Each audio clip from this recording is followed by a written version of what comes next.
नमस्कार दोस्तों। पिछली कक्षा में हमने 1773 के रेगुलेटिंग एक्ट के बारे में पढ़ा था। अब हम देखते हैं 1781 का जो संशोधन अधिनियम है, जिसको बंदोबस्त कानून या एक्ट ऑफ सेटलमेंट भी कहा जाता है।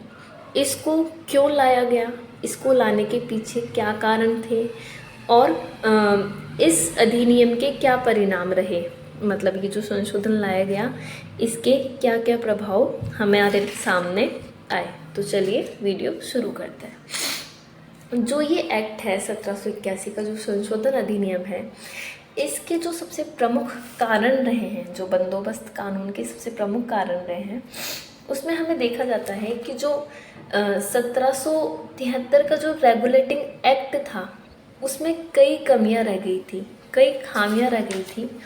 उन खामियों को दूर करने के कारण, दूर करने के लिए, ठीक करने के लिए ही जो ये 1781 का संशोधन अधिनियम है ये लाया गया। इसके अलावा और भी कई कारण हैं।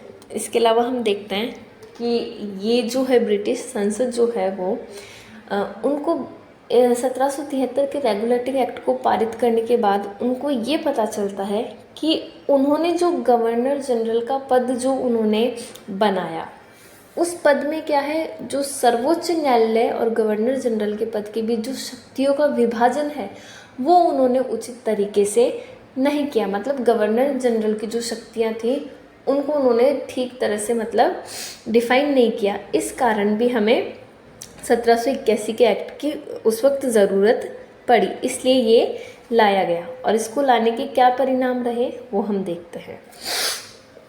तो इसके परिणाम ये रहे कि जो राजस्व संबंधी मामले हैं, जो वसूली से जुड़े जो मामले हैं जितने भी, उनको क्या किया गया, सर्वोच्च न्यायालय के क्षेत्राधिकार से बाहर कर दिया गया। मतलब राजस्व संबंधी जितने भी जो मामले थे, उगाही से संबंधित जितने भी जो मामले थे, वो सुप्रीम कोर्ट से लेकर गवर्नर जनरल की जो गवर्नर जनरल की जो परिषद है उनको सौंप दिए गए। भाई अब ये जो कार्य है, ये जो कार्यभार है वो अब आप क्या करेंगे। एक तो ये परिणाम रहा इसका।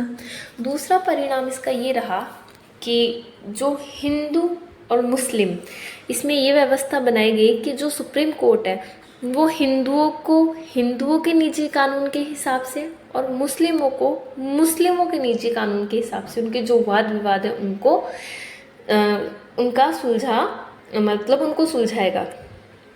तीसरा जो कारण है वो है कि जो गवर्नर जनरल की परिषद है और जो कंपनी के सेवक हैं उनको उनकी पदावधि के दौरान किए गए जो कार्य उन्होंने, उन कार्यों की कार्यवाही से सर्वोच्च न्यायालय के क्षेत्राधिकार से उनको मुक्त कर दिया गया। मतलब गवर्नर जनरल की परिषद और कंपनी के सेवकों को सुप्रीम कोर्ट से मुक्त कर दिया गया। और सुप्रीम कोर्ट जो पहले प्रांतीय न्यायालयों की अपील सुलझाया करता था, उनको सुना करता था, उसकी जगह अब ये सुप्रीम कोर्ट की अपील की जगह अब कौन सुनेगा, गवर्नर इन जनरल। मतलब अपील जो सुनने का अधिकार है वो सुप्रीम कोर्ट से